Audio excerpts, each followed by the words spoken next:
Hello everyone. I'm Roksana. I'm archaeologist and I'm working in Warsaw in Institute of Mediterranean and Oriental Studies, the cultures. And to be exact, I'm part of Nubia Center in there.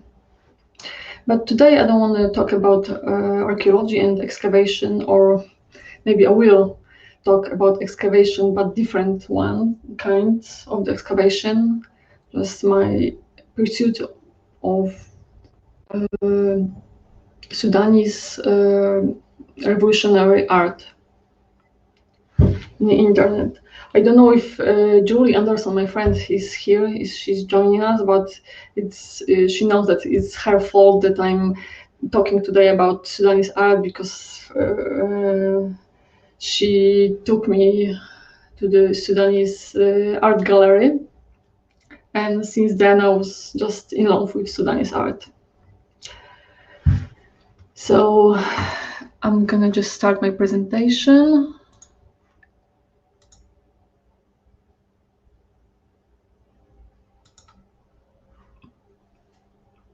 Right. Today, as you can see, I would like to spotlight the artists that are using their work as a form of protest in Sudan.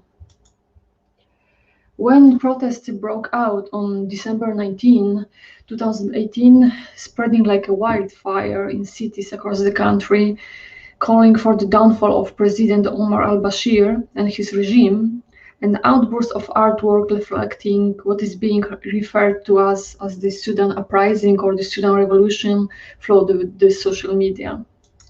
While offline protests have reverberated throughout the country, an online mobilization with the hashtag Sudan uprising or Blue for Sudan brought Sudanese artists, writers, and activists to the forefront of the revolts from the very beginning. Here is an example of Blue for Sudan movement artwork, which was circulated on the social media. In most of them, you can see woman as the personification of Sudan, or as a mother, or as a mother weeping over her children. She is saying to the Sudanese to stay strong. She is asking for help and prayers, and she is standing with the people to fight for freedom. The blue color in the background represents the favorite color of the martyr Mohammed Madar, who was shot protecting two women. Many people, artists, activists, use blue as a color for all the martyrs, but in my opinion, this Munir Khalil impressionist piece is especially beautiful. Sociopolitical misfortunes, economic embargoes, censorship, along with stringent religious edicts under Bashir, shattered creative expression, leaving many artists jailed, banned, or exiled, as thousands kept up a vigil in the capital to ensure a return to civilian rule. Artists long suppressed under Bashir's rule turned their verve to the walls and roads. And since then, murals, paintings, and graphic art have sprung across the nation, agitating peace, extolling the place of demonstrators and martyrs, exhorting the world to stand up for the Sudanese people and imagining a better future. But why actually protests started? It's overwhelming to try and list the many aspects of the Sudan's deterioration over the past 30 years. These protests, although not new for Sudanese people, came after an economic collapse that has hit the country in the last years, which was a direct result of social and political repression. But it was only the bread revolution. It wasn't only a bread revolution or the revolution of the hungry, as it was showed. In some international media, it was years of oppression, violence, absolute control over the media, the military, and the civilians. Galal Yusuf painted several murals in the area of the sit-in.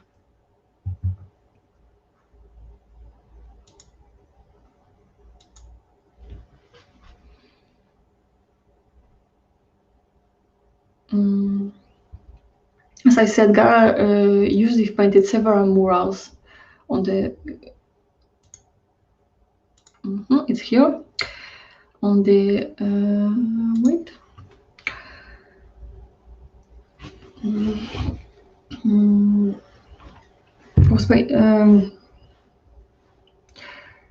He was painting protesters screaming for a change. One pays homage to more than 70 women who were raped during the June 3rd crackdown.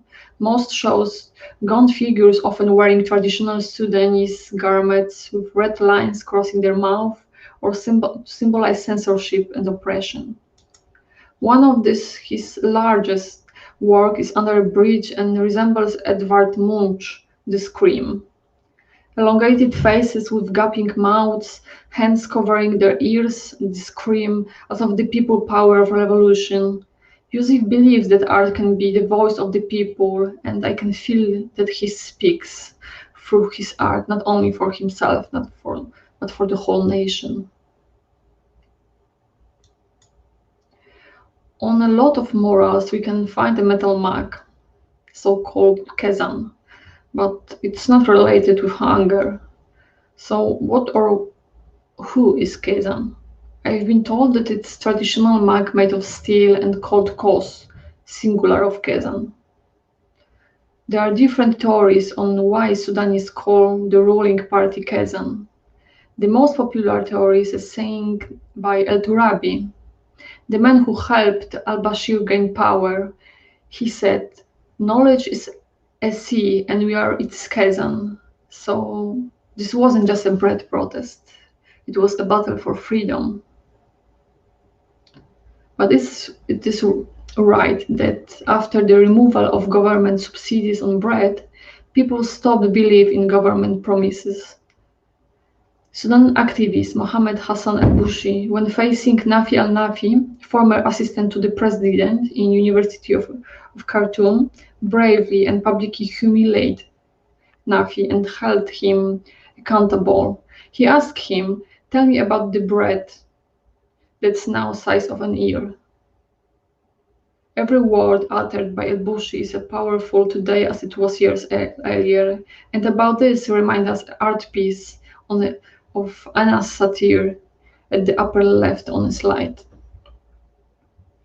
Also, digital artist Abdurrahman Al-Nazir released The Bread Loaf, a clever adaptation of Michelangelo's The Creation of Adam, in which Adam holds a loaf of bread as he reaches for God.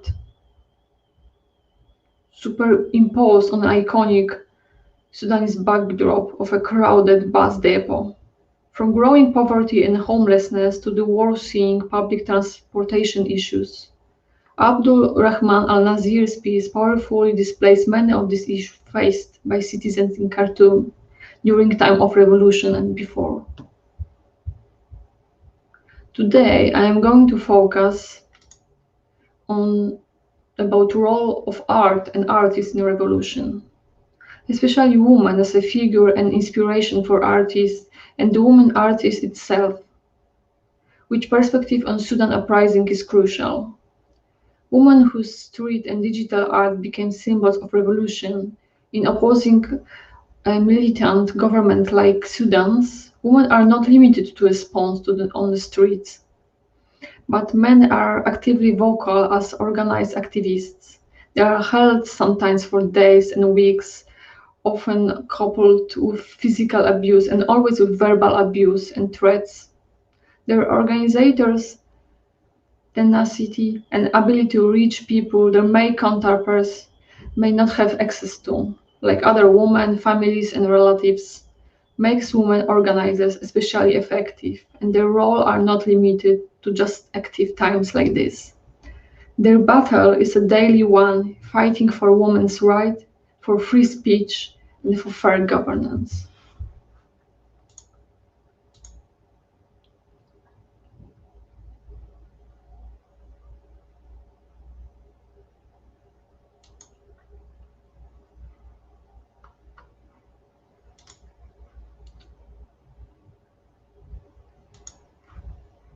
Next slide, as you can see, it's a really beautiful piece. Abderrahim Shadat named his artwork Al Tawara, or Revolution. We can see a woman sewing the old tricolored Sudanese flag. For me, in powerful way, it shows the role of woman as a protector and mother for all nations. This artwork is saying revolution is a woman. But exactly why was that? Why women were protesting? Women of all ages and backgrounds have been on the front lines of the peaceful demonstrations from day one, even fiercely leading them despite the tear gas, assaults, arrests, and bullets. Hundreds have been detained, beaten, and had their heads shaved by security forces, only to go right back to the streets after being released. Their presence in the protests has had another effect as well. With their stimulating chanting and ululation, they provide a unique motivation to the crowds. In neighborhoods and alleyways, women were opening their homes to shelter and hide protesters and providing food, water, and first aid to the wounded. To understand why women were protesting, we must look at the conditions under which women live in Sudan. Notorious for its human rights violation, women have been on the receiving end of this regime bullying for decades. Women in marginalized areas of conflict such as Darfur, South Sudan, the Nuba Mountains, and the Blue Nile lost their children, family, and livelihood to war and famine. Laws such as the Public Order Act, which gives Sudanese police the freedom to arrest, fine, beat, and jail women for being dressed inappropriately, have seen many lives of women become prisoners. On the tops of this specific violation, women, like all people in Sudan, face the economic woes and current political turmoil, giving them all the more reasons to lead the protest demanding freedom, peace, and justice. Powerful collages by Mohammed Mahdi honor the women's struggle and participation in the uprising. As you can see, text reads on the left, loving long life with the women's struggle, and on the right, tomorrow we'll talk about freedom and we'll become the most beautiful revolutionaries. Women's role in the Sudanese revolution had from the very beginning an undeniably powerful presence. So much so that a year later, and probably for many more to come, the iconic image of Allah Salah on the top of a car, her finger raised in the sky, remains an unofficial symbol of the revolution. Videos and pictures of young women leading chants have gone viral overnight. It's now recognized as one of the most iconic images of the Sudan uprising and symbolizes women's rights, feminism, and women empowerment in the Sudan protests. This picture was taken by local photographer Lana Haroun. Although there are many pictures and videos of Salah at the protests, the picture taken by Haroun has been the most shared. But who is this young woman? She was identified as a 22-year-old Ala Salah, who is a student studying engineering or architecture in Khartoum. Of course, Ala Salah is one of many women protesters. Women have been at the forefront of protests since the Sudan uprising began. Many women were seen chanting, singing, giving out food and water, helping the injured, marching alongside their countrymen, and more in the protests. The image of Allah Salah became viral, and I can't even count the number of different types of presentation I have been seeing of it. Here is a small portion of examples. One of my favorites is this piece by Fatima Abdullahi in a sort of impressionist manner. Allah Salah standing on a car, raising her arm into the air and finger upwards in the midst of the mostly female crowds of protesters holding their phones to capture the moment. Very powerful image is this mural on the wall on the left. it says, "The liberty is not a statue anymore. She's alive with flesh and blood." There was graffiti at the army headquarters in Khartoum before being spoiled by Janjaweed on June 3rd, 2019. Next, you can see a couple of examples of the same image joined with blue for Sudan movement. Here, examples of clever cartoons on which is shown as Statue of Liberty or as a protector of Sudanese people from the boots of military coup, as we can see on the upright, or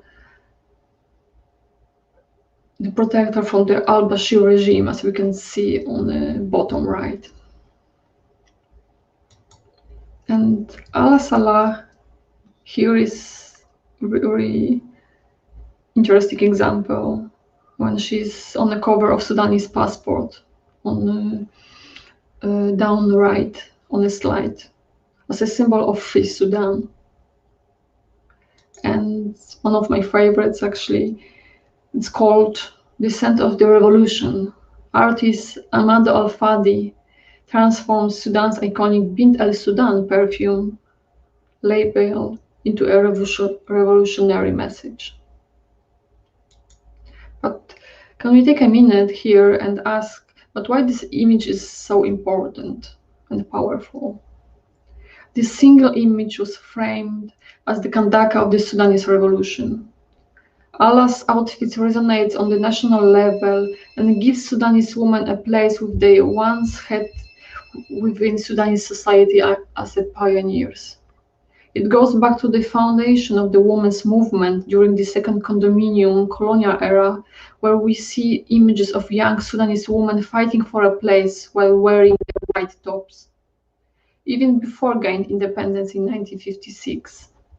It moves through the tides of time to evoke the establishment of the Sudanese Women's Union in 1952, to the achievements of Fatima Ahmed Ibrahim, the first female parliamentarian in Africa in 1965, which is shown here. It invokes also the possibilities open to other women. It gives voice to the efforts of women who are in the forefront in the fight for independence, fought for the right to education, political participation, while still preserving an image of female decency by testifying that women could wear the top and still can be in fashion and still can be active participants with the public sector. The title of Kandaka becomes the symbol of the manifestation and multiply historic exhibition, the strength of Sudanese females. This image of the Kandaka builds a bridge between an older generation and the young one. White top comes to represent a Sudanese history and an authentic excavation of past that young women did not have access to under the National Congress Party.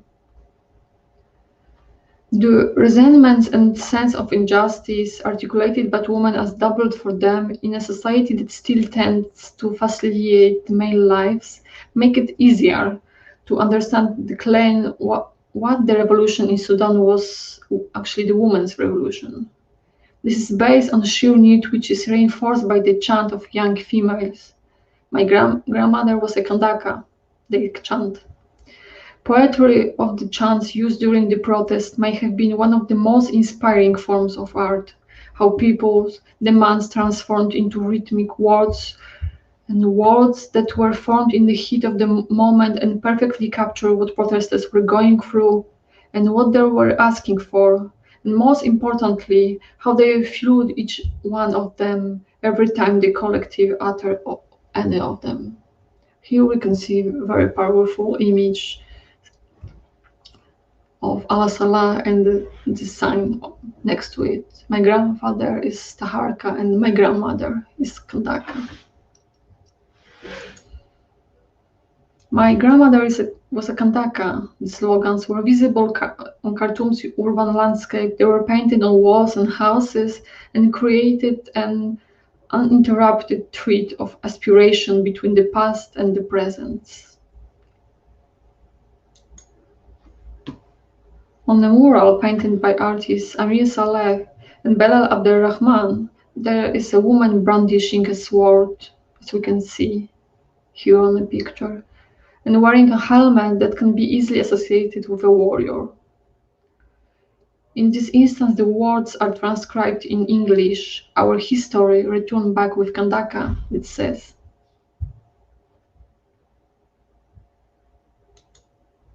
Sudanese artist Yasmin El Nours, known on Instagram as Kandaka Chronicles, her nickname is also a reference to the name given to Nubian queens of ancient Sudan, which was reclaimed in reference to the female protesters during the revolution. Her work is beautifully poetic and draws very much from Sudanese aesthetics. During the revolution, she blended that aesthetics with the scenes happening then on the streets of Sudan and its river where bodies of protesters were thrown by government forces. Here we can see a few examples of her art. Pieces Mother Sudan is watching, and Mother Sudan is our guardian angel, on which we can see Mother Sudan as a personification of the struggle, but also a maternal presence which is watching over us whilst witnessing the injustice forcing her people to come out and revolt. She longs for the day her children will no longer suffer. Art piece Lady Justice, on the right on the slide, is a personification of the moral force. We can see a blindfold representing impartiality, that ideal that justice should be applied without regard to power, wealth, or status. A balance which she usually holds in one hand to measure a case support and opposition, and a sword representing authority in ancient times, which emphasizes the idea that justice can be swift and final. We are living in trying times, author is saying. Here justice is needed now, more than ever. Next piece, also by Kandaka Chronicles, it's called Women's Rights. Why are the rights of women in Sudan barely given a second thought? Yasmin is asking. Surprising status quo in the old stomping ground of the Kandakas. Nubian warrior queens that fought off foreign powers and steadfastly ruled the kingdom of Kush. We cannot blindly accept oppressive frameworks, but instead carve a path of resistance in the glowing spirit of our badass female ancestors, she writes on her Instagram account. Very powerful image called Carry Me Home, where it's an art piece dedicated to the people of Sudanese diaspora, to those who felt the guilt of not being able to physically be there to fight for what is right alongside their countrymen and women. They carry their people with them and try to support them the only way they know how. Since the massacre, the internet was shut down by the military council in a bid of paralyze the revolution, so the diaspora became their voice. The diaspora has been tirelessly raising awareness about Sudan to the international community, since the people of Sudan cannot. Through the united efforts of Sudanese both inside and outside Sudan, the revolution continues. Ala Satir created her first mural on the day before al-Bashir's dethronement. It was her first piece of public art, and she chose a strip of wall near the central square where the sit-in was happening. Ala graffiti across the walls of Sudan provided daily empowering slogans for women in the revolution, as we can see in the slide. She created many empowering pictures, as we can see. We see on the next slides too. In her signature sort of cartoonish style, Ala draw a woman white on a blue background, as we can see on the slide in the middle, with a raised hand and two fingers in a sign of victory. The woman was placed against the backdrop of the Sudanese old flag, used prior to the 1969 military coup of Ghaffar Nimeri, with its green, yellow, and blue tricolor design evoking the physical landscape of Sudan, forest, desert, and the Niles. With the words freedom, peace, justice, and now famous hashtag #TasGoodBus etched onto it, there is also a message. Ladies, stand your ground. This is a woman's revolution. This work is also based on a photo of protester Ala Salah standing on a car roof. A mural with these significant words, ladies, stand your ground. This is a woman revolution, was one of her most famous, and not only has gone viral, but it was the first of many murals targeting women in Sudan, both by her and by others who followed suit. And it was destroying the patriarchal belief that woman's place is not in the streets.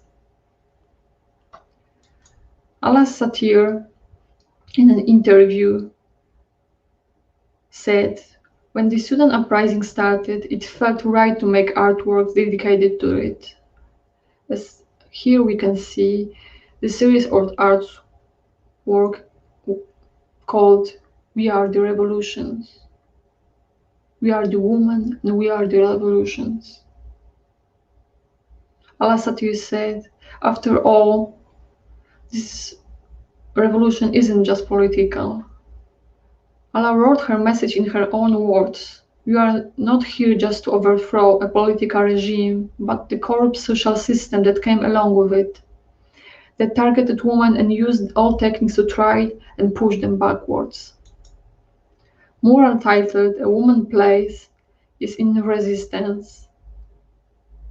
You can see on the left on the slide here, describes how Sudanese women were fighting two systems at once. It was a fight that started way before the recent political uprising, where women struggled on a daily basis to be heard and included in a society that has very limited roles for them. Anna's Satir, Ala's sister, sees her role as an artist as a tool to getting the world know what was happening in Sudan.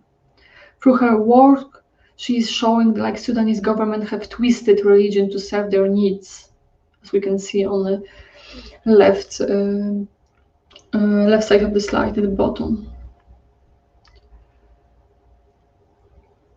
Sudanese government, because she said in the interview that the Kazan Sudanese government made it a mission to target Sudanese women.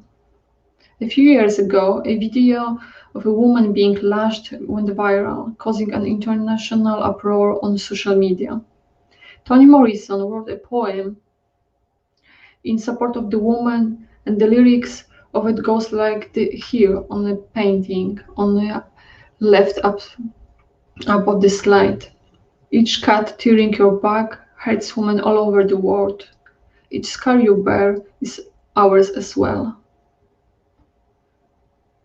In the middle we can see a message from Mahira Bint Aboud, the Sudanese poet, and in addressing Al-Baha when Sudan was under his rule. She wrote, "O simple-minded tyrant, tell your dogs to git." And as in another art piece is wondering, if poet was alive today, would she use the same line of poetry against Al-Kazan? With this piece in the middle. According to Anas Satir, actions of Sudanese women have proven their resilience and excellence through the years. In a male-dominated society, the Sudanese woman continues to be silent soldiers who glue the nation together, as we can see on the up right part of the slide. The first woman to enter parliament, it's also seen there. It's Fatima Ahmed Ibrahim. It's shown on the left on the slide. Asil Diab is an established graffiti artist from Doha, who goes by the street name Sudalov. She is well known for her long-standing work during the revolution to paint portraits of the martyrs. It was the first known street art project of the revolution, which she continued working on during after the sit-in protests. The mural on the left on the slide is painted in Asli Diab's well-known graffiti portrait graffiti style and was made to represent Sudanese women. Asil colored to represent the Sudanese flag with her use of red, black, and green, even in the details of the eyes. Written across the face are words to do with the revolution, including peace, freedom, imprisonment, love, and unity. On the right side, we can see a tribute for a martyr, Mohammed Matar, whose death launched the Blue for Matter movement.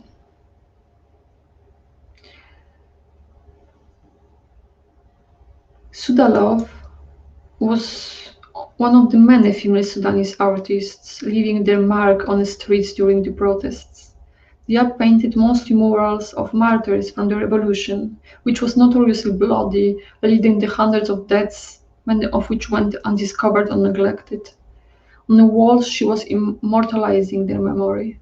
Like here, we can see a few examples of it.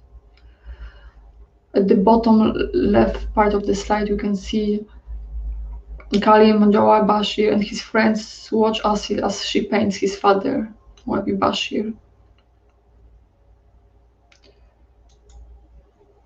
Next, we can see the absolutely mesmerizing art of Amma El Hassan, also focus on incest power of woman, which this piece made for the with this piece.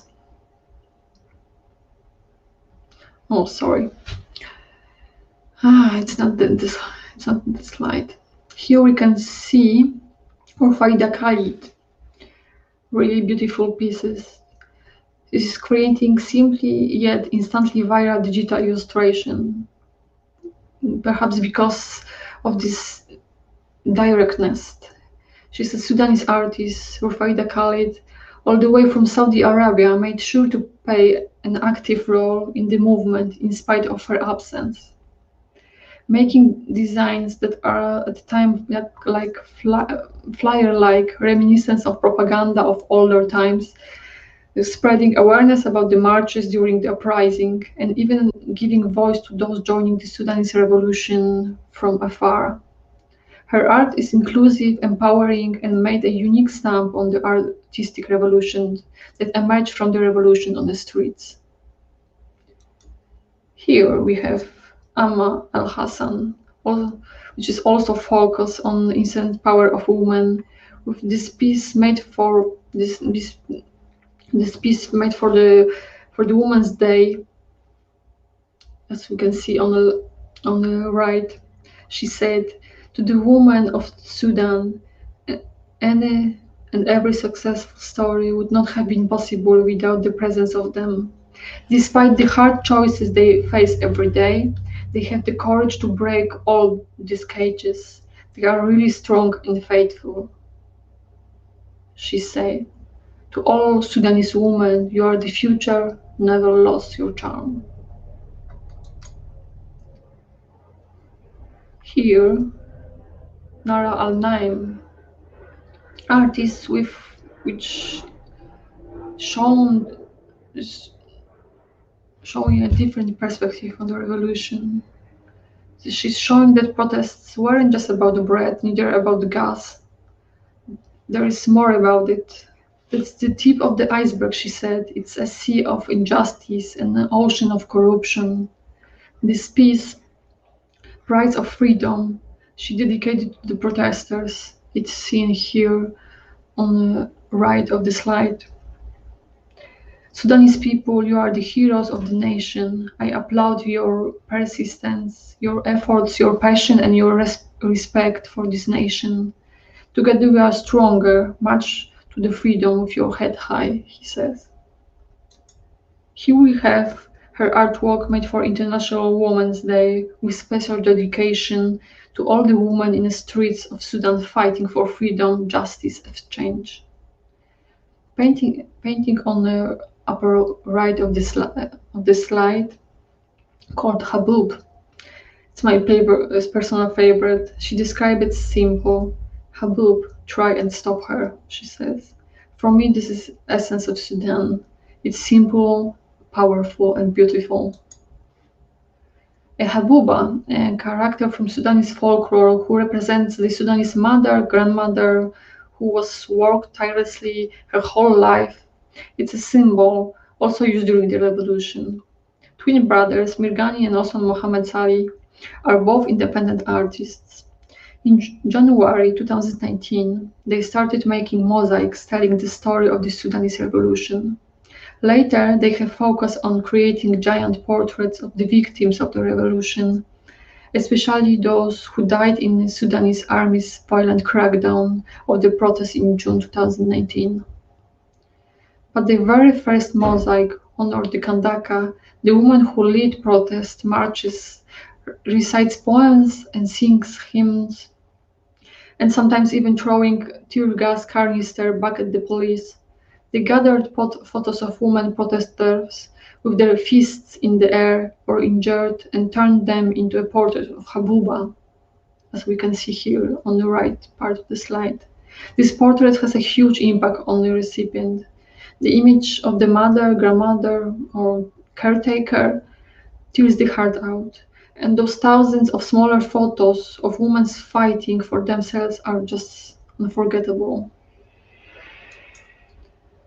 Muhammad Malik Omar, better known as Mo Malik, when asked about what inspired him to create this artwork, said, "The video of the little girl dancing in front of the fires in Buri, Khartoum in January 2019. The shot from this day is shown here in an image from on the upper part of the slide, on the right. The girl looked powerful to me and many others, so I felt it needs to be immortalized in the artwork. Fearless is how I would describe it. It's a powerful expression of emotions, and when thousands of people sharing the same emotion, art like this can be the medium that relates to all. On the news, we were able to see kids chanting and dancing around bonfires. The crowd cheered with them, and people were given strength to each other.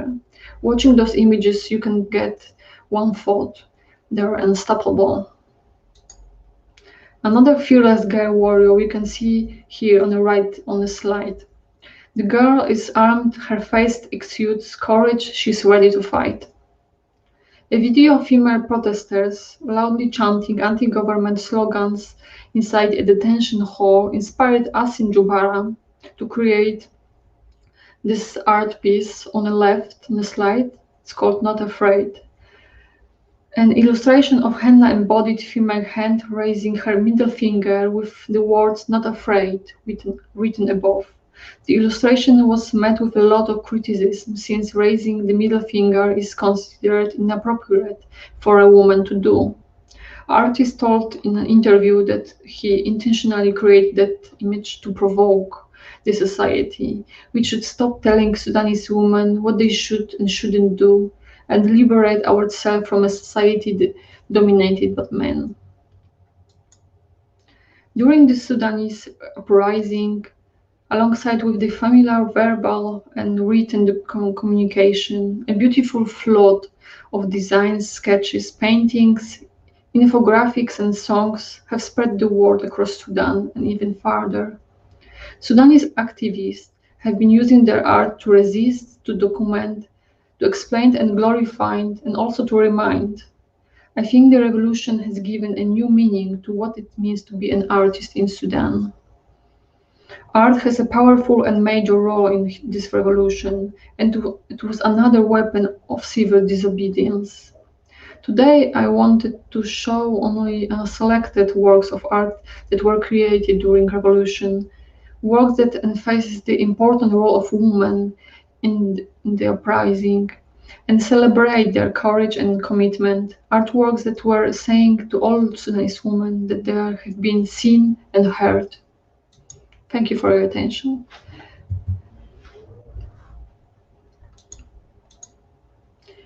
At the end, I would like to show you a video. Mhm. Where is it? Mhm.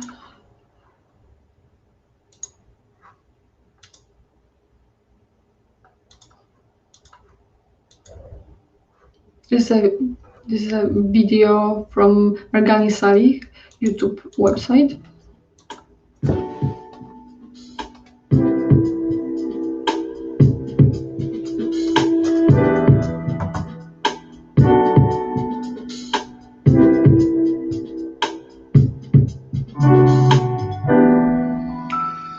يا ليتهم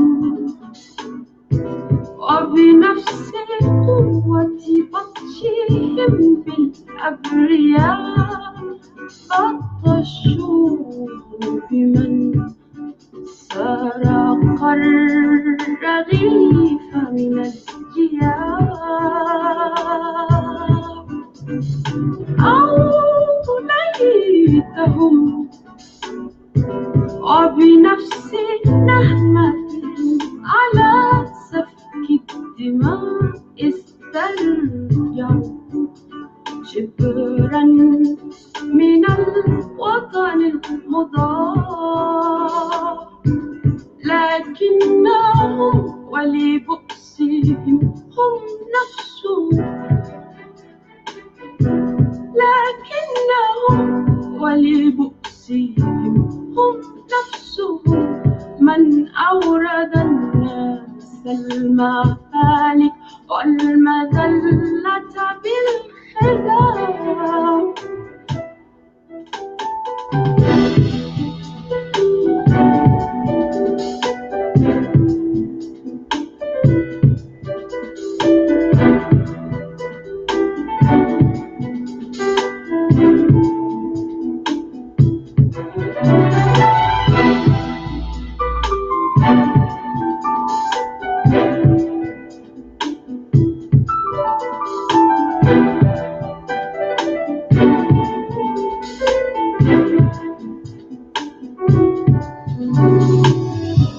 من أين جاء هؤلاء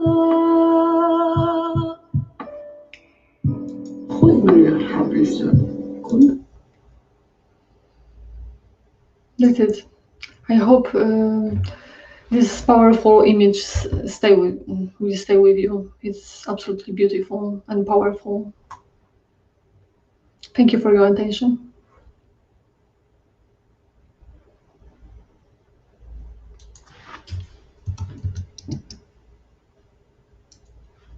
I don't know if you have any questions.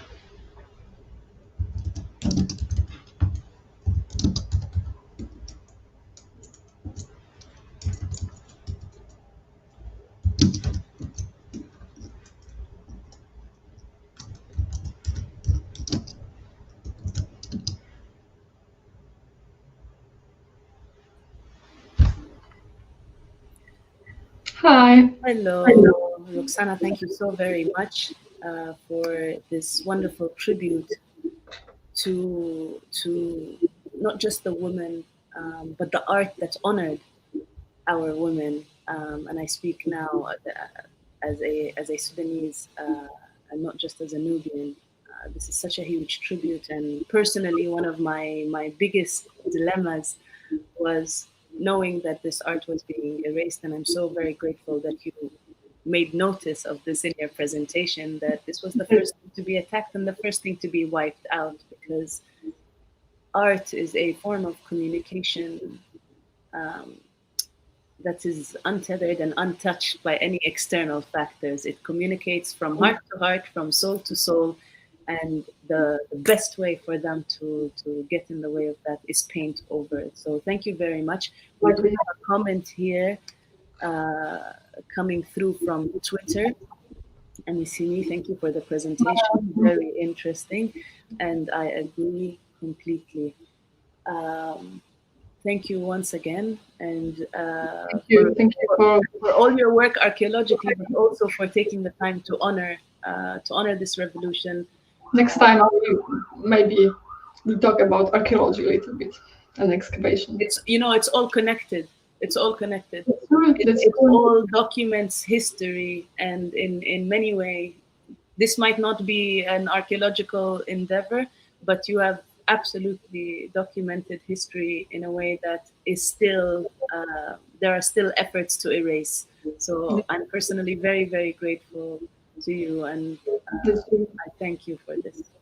Thank If we you. don't have any questions from our friends and family tuning in from around the world, we will close this session at here, and we will be back at 7 a.m. Eastern Standard Time, which will be in 2 hours, to listen to some poetry inspired by Nubia, by the great Khaled Etene, who will be tuning in from Granada, Spain. So please stay tuned. And Roksana, thank you once again very much for your time. For having me. Of course. See you.